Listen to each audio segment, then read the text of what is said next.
अब से हम लोग पॉलिटी का बिल्कुल बेसिक्स जो है यहाँ से स्टार्ट करते हैं, ठीक है। अब ये सारा चीज़ हम लोग चार्ट के माध्यम से समझेंगे। तो आज का जो टॉपिक हम लोग यहाँ से जो स्टार्टिंग जो कर रहे हैं वो हम लोग सबसे पहले देख रहे हैं राज्य के बारे में। इस राज्य के बारे में हम लोग पहले कई बार सुन चुके हैं, हिस्ट्री भी पढ़ रहे थे तब भी हम लोग सुने थे। राज्य के तत्व के बारे में, राजनीतिक व्यवस्था की आवश्यकता क्या। आज का फुल्ली क्लास जो है इसी 3 टॉपिक पे हमारा डिपेंड रहेगा कि राज्य क्या होता है, राज्य किन किन सारी चीज़ों से बनती है, यानी कि राज्य का फॉर्मेशन मतलब राज्य के जो पार्ट्स हैं वो क्या क्या हैं, और राजनीतिक यानी कि पॉलिटिकल सिस्टम की हमें ज़रूरत आखिर क्यों पड़ती है। यही सारा चीज़ हमें जो है पॉलिटिक में जो बेसिक्स है यहीं से हमारा बनना स्टार्ट होता है। तो सबसे पहले देखते हैं राज्य के बारे में, स्टेट। अब स्टेट बोलते ही हमारे दिमाग में क्या आता है, यूपी, बिहार, झारखंड, एमपी, ये सारे स्टेट्स का दिमाग में आता है। दरअसल ये स्टेट्स तो कहते हैं लेकिन स्टेट्स का असली मतलब ये नहीं है। स्टेट्स क्या होता है, स्टेट्स अपने आप में क्या है, एक अमूर्त अवधारणा है। क्या है, अमूर्त। अमूर्त का मतलब क्या होता है, अब्स्ट्रैक्ट, इंग्लिश में अब्स्ट्रैक्ट करते हैं। अमूर्त का मतलब होता है जिस चीज़ को हम देख नहीं सकते हैं, जिस चीज़ को हम देख नहीं सकते हैं, जिस चीज़ को हम छू नहीं सकते हैं, सिर्फ महसूस कर सकते हैं, उसको हम क्या कहते हैं, अमूर्त। इसी का जस्ट अपोजिट अगर करते मूर्त, तो मूर्त का मतलब क्या होता है, जिसको हम देख सकते हैं, जिसको जैसे ये मार्कर, इसको हम देख सकते हैं, छू सकते हैं, छू के महसूस भी कर सकते हैं। इसका मतलब ये चीज़ क्या है, ये हमारा मूर्त है। तो जबकि राज्य की अवधारणा की अगर हम बात करें, राज्य को केवल हम बौद्धिक स्तर पर हम समझ सकते हैं। दरअसल राज्य जैसा कोई वस्तु नहीं होता है। राज्य को सिर्फ हम मतलब कि देख तो सकते ही नहीं है, देखना तो बिल्कुल नहीं देख सकते, क्या राज्य दिखता ही नहीं है। दरअसल समझते क्या है, बौद्धिक स्तर पर हम समझते हैं कि चलो ये हमारा जो है भारत है, वो पाकिस्तान है। जबकि भारत क्या दिखता है, भारत कोई ऑब्जेक्ट थोड़ी है। अगर हम भारत की बात करते हैं तो ये जस्ट लाइक ज़मीन का टुकड़ा है। यहाँ पर कुछ लोग रहते हैं, यहाँ पर कुछ लोगों के माध्यम से सरकारें, मतलब यहाँ पे कुछ लोगों के माध्यम से यहाँ के लोगों को रेगुलेट किया जाता है। हम इन सारी बातों को हम समझ सकते हैं। यहाँ पे पॉपुलेशन है, अभी पढ़ेंगे आगे चल के कि राज्य के तत्व में क्या क्या आएगा। अगर हम राज्य कहते हैं, राज्य का मतलब क्या होता है, असल में राज्य का जो मतलब क्या होता है वो क्या होता है, वहाँ पे जिसके पास अपना जनसंख्या हो, पॉपुलेशन हो, जिसके पास अपना भूभाग हो, मतलब लैंड एरिया होना चाहिए, और तीसरा क्या होना चाहिए, संप्रभुता, सोवर्निटी, यानी कि अपना डिसीजन खुद ले सको। और चौथा क्या है, अपना सरकार, यानी कि कुछ लोग होना चाहिए, कुछ लोगों के माध्यम से उस पॉपुलेशन पे जो जनसंख्या है उस पर कंट्रोल करने की बात हम कह रहे हैं, ठीक है। तो ये होता है राज्य के तत्व में आते हैं, तो पढ़ेंगे।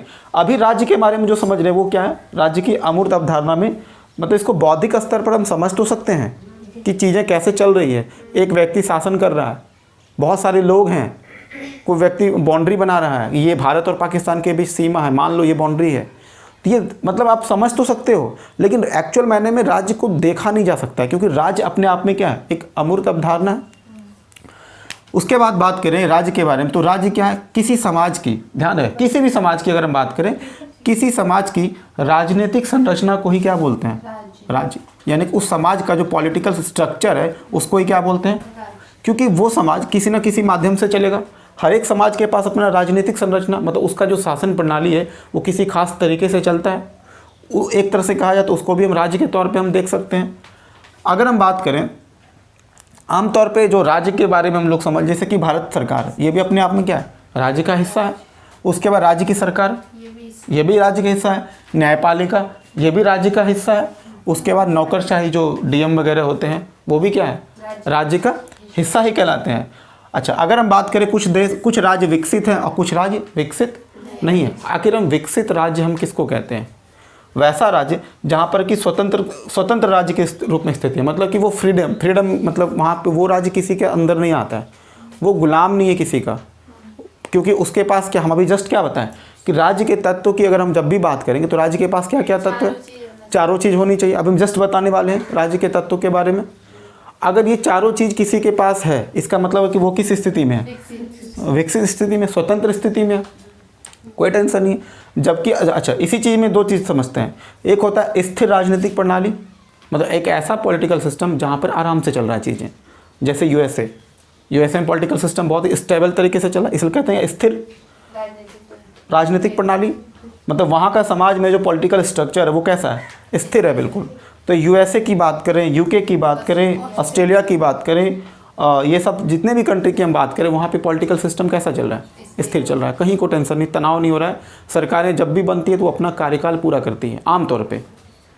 जबकि अस्थिर राजनीतिक प्रणाली की बात करें जैसे अफगानिस्तान, सीरिया, यहाँ पर जब कोई भी शासन में जब कोई भी सरकार बनाती है अपना, तो वो क्या होता है ना कि वो आंतरिक विद्रोह के वजह से, कई बार बाहरी विद्रोह के वजह से, कई बार आंतरिक विद्रोह के वजह से वहाँ पर क्या होता है, अक्सर सरकारें ज़्यादा दिन चलती नहीं है, गिर जाती है।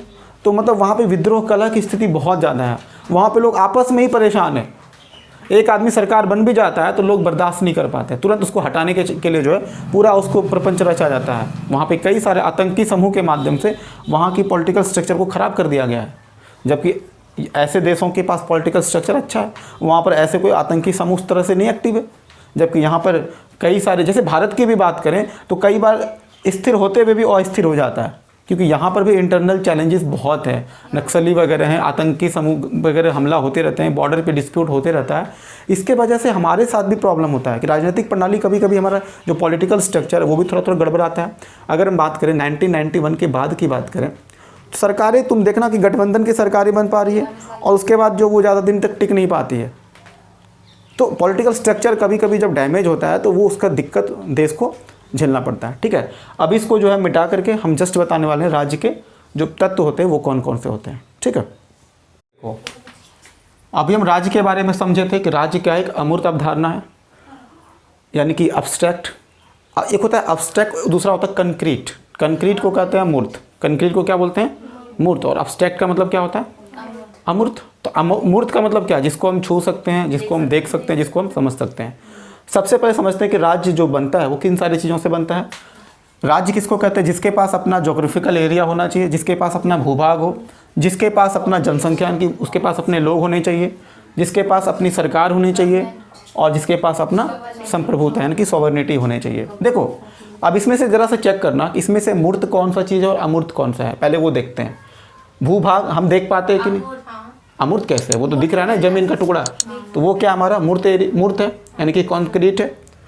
कॉन्क्रीट जिसको क्या बोलते हैं, मूर्त। और अब्स्ट्रैक्ट को क्या बोलते हैं, अमूर्त। भूभाग को हम देख पाते हैं ना, उसके बाद जनसंख्या, लोग तो दिखते हैं ना भाई, तरह तरह के भांति भांति के लोग हैं, सबका शक्ल याद रहता है। ठीक है, इस देश में राजपाल यादव से लेकर कादर खान तक लोग हैं, सब लोग को चेहरा याद है ना, तो जनसंख्या याद है ना। सरकारें भी दिखती है, वो जो डीएम जो टाई करके जो घूमते रहता है, उसके चक्कर में जो रोड खाली हो जाता है वो भी दिखता है सरकार। हमारे दाढ़े वाले बाबा भी दिख जाते हैं इसमें। उसके बाद कौन, सोवर्निटी। अब ये सोवर्निटी का मतलब क्या होता है, ये दिखता है क्या, अब पहले सोवर्निटी का मतलब समझ लो, उसके बाद ये बताते हैं।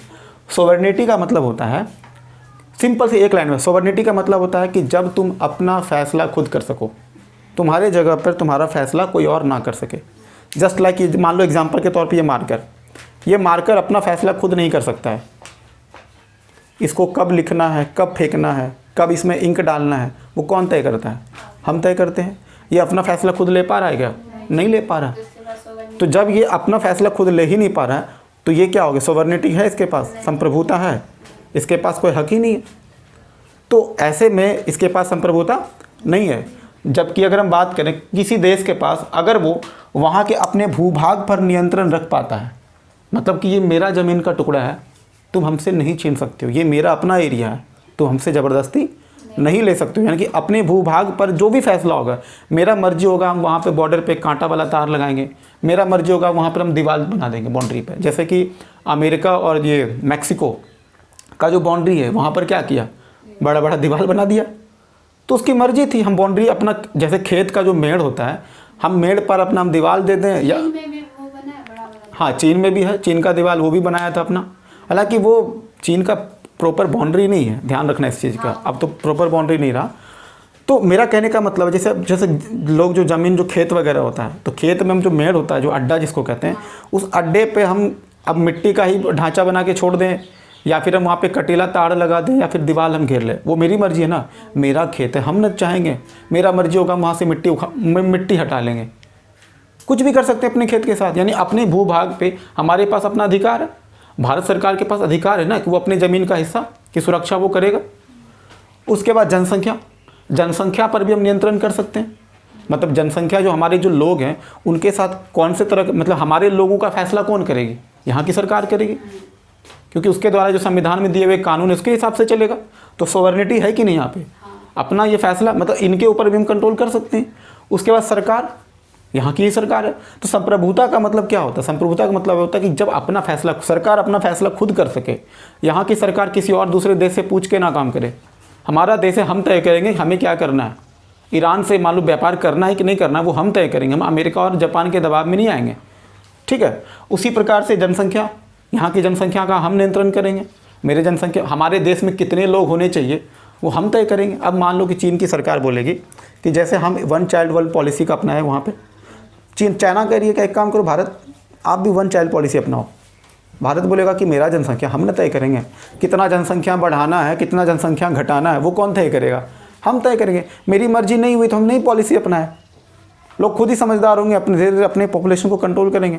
तो किसी बाहरी दबाव में हम जनसंख्या पर नियंत्रण नहीं करेंगे, ठीक है। ये कोई हिटलर का युग नहीं है कि हम जो वहाँ पे जो क्या नाम था उसका जो भाग के आए थे यहाँ पे, जो जर्मनी जो आए थे, जर्मनी से जो भगाया गया था, उन लोगों को जो भगाया गया था हिटलर ही भगाए थे ना। तो यहूदी लोगों को अगर हम बात करते हैं तो यहूदी लोगों को वो पसंद नहीं करते थे, तो उनको भगा दिए वहाँ से। तो ये तो गड़बड़ चीज़ है ना। यहाँ पे बात तो सोवरेनिटी की नहीं है, तो तानाशाही वाली बात हो जाती है। उसके बाद सरकार की बात अगर हम करें, सरकार भी अपना फैसला खुद ले सकती है। संप्रभुता का मतलब समझ में आ गया, मतलब तीनों पे आराम से कंट्रोल होना चाहिए, ठीक है। अपना फैसला खुद लेंगे। ये हमारे थे क्या, राज्य के तत्व। ध्यान देना, राज्य कहलाने के लिए ये चारों ही चीज़ तुम्हारे पास होनी चाहिए। इसमें से अगर कोई भी एक चीज़ अगर कम होता है, मान लो इसमें भूभाग नहीं है, या फिर मान लो जनसंख्या है सरकार है संप्रभुता नहीं है सिर्फ भूभाग है, तो नहीं चली। चारों का चारों मैंडेटरी है, चारों होगा तभी हम उसको राज्य कह पाएंगे। हाँ, विकसित राज्य नहीं कह सकते हैं हम। एक्सेप्शन देखते हैं ना, ऐसे कुछ देश हैं जैसे वहाँ पर क्या है, गवर्नमेंट, वहाँ पर गवर्नमेंट है, पॉपुलेशन भी यानी कि जनसंख्या भी है, ये यानी कि सरकार भी है, जनसंख्या भी है, और भूभाग नहीं है। उनके पास अपना ज़मीन का टुकड़ा नहीं है। एग्जाम्पल के तौर पे तिब्बत वाले लोग कहाँ रह रहे हैं अभी हमारे यहाँ इंडिया में धर्मशाला में, हिमाचल प्रदेश में जो धर्मशाला है, तो दलाई लामा देख लो अपने कुछ लोगों के साथ यहीं पे रहते हैं। तो दलाई लामा कौन है? वहाँ की सरकार को कहते हैं, गवर्नमेंट है। और कुछ लोग जो है उनके साथ, जो उनके जो फॉलोअर्स हैं, वो वहाँ के पॉपुलेशन जो तिब्बत में पहले रहा करते थे, क्योंकि दलाई लामा के माध्यम से ही वहाँ की सरकारें चलती थी। तो वहाँ पे पॉपुलेशन है, गवर्नमेंट भी है, लेकिन अपना ज़मीन का टुकड़ा है। तिब्बत अब उसके हाथ में है नहीं है, तो तिब्बत जब उसके पास है ही नहीं तब तो कुछ बचा ही नहीं। तो वो तो तिब्बत वाले को तो वहाँ से चीन वाले लोग भगा दिए मार पीट के। तो सब चीज़ है। अच्छा, संप्रभुता की तो बात ही नहीं करो। संप्रभुता है, अपना फैसला खुद ले पा रहा है, नहीं कर पा रहा है। तो ये बात था तिब्बत का एग्जाम्पल पे। दूसरा एग्जाम्पल देखते हैं। ऐसे कुछ देश हैं जैसे कि गुलाम भारत की अगर हम बात करें, जिस समय हम लोग गुलामी में थे, हमारे पास गवर्नमेंट थी, बिल्कुल थी, पॉपुलेशन भी था, जनसंख्या तो था ही ना। उसके बाद ज़मीन का टुकड़ा वो भी था, संप्रभुता था नहीं। भारत अपना फैसला खुद ले पाता था नहीं, इंग्लैंड तय करता था। हमारे देश में कौन सा कानून होगा वो कौन तय करता था? इंग्लैंड के लोग वहाँ से बैठते थे, कंपनी के लोग वहाँ से, चूँकि कंपनी का शासन हम लोग चलते थे, तो ब्रिटिश का शासन में हम लोग क्या देखे? अपना फैसला हम लोग, क्योंकि हम लोग गुलाम थे। और ऐसे भी कुछ देश हैं जहाँ पर कि सब चीज़ है, मतलब भूभाग है, जनसंख्या है, सरकार भी है, संप्रभुता भी है। इसके बावजूद भी राज्य वो स्थिर नहीं है, क्योंकि वो राज्य अराजकता की स्थिति, एनार्किज्म कहते हैं उसको। अराजकता मतलब है, जैसे अफगानिस्तान की बात करें तो अफगानिस्तान के पास भूभाग है, जनसंख्या भी है, वहाँ की सरकार भी है, बेशक स्थिर सरकार ना हो पर इस सरकार तो है। उसके अलावा क्या है? संप्रभुता भी है, क्योंकि वो अपने मामले में फैसला खुद करता है। इसके बावजूद वहाँ पे जो अराजकता की स्थिति, वहाँ पे जो क्राइम इतना ज़्यादा होता है, वहाँ पे आतंकी समूह इतने एक्टिव हैं, IS वाले कहीं भी जाकर के बम फेंक के आ जाते हैं, कभी हॉस्पिटल पे, कभी स्कूल पे, कभी सरेआम कहीं भी मार्केट में। तो मतलब वहाँ पे शासन प्रणाली कैसा है? सब चीज़ है, लेकिन शासन प्रणाली स्थिर नहीं है, अराजकता की स्थिति, वहाँ पे त्राहिमाम जैसे होता है उस तरह की स्थिति है। तो वैसे राज्य तो राज्य कहलाने की कंडीशंस में तो हैं, लेकिन वो एक स्थिर राज्य नहीं है, अराजक राज्य हैं, वो अविकसित राज्य तुम कह सकते हो वहाँ पर, क्योंकि डेवलपमेंट होता है तो वो स्टेबल होता है, स्थिर होता है। तो अस्थायी तो सरकार वहाँ पे नहीं चल पा रहा, अस्थायी राजनीतिक प्रणाली वहाँ पे नहीं है। जबकि यूएसए कनाडा की अगर हम बात करें तो वहाँ पर क्या है, स्थिर सरकार है। ये समझ में आ गया। तो राज्य के तत्व वाला हमारा टॉपिक कंप्लीट हो गया। अब इसको पॉज करते फिर हम लोग अगला बताते हैं।